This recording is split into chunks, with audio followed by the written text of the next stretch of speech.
أغار عليك من فرشك ولبسك، ومن طبشور ثغرك لا تحرك، ومن ميل الكحل لا زاري طرفك، ومن نقش القلم لا خط.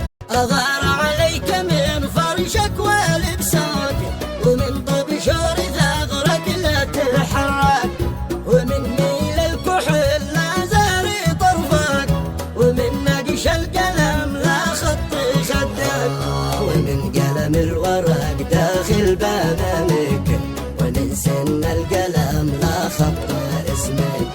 أغار عليك من حنة بنانك، ومن رسم النبش في رغد صدرك. أغار عليك من خالك وجدك، وذاك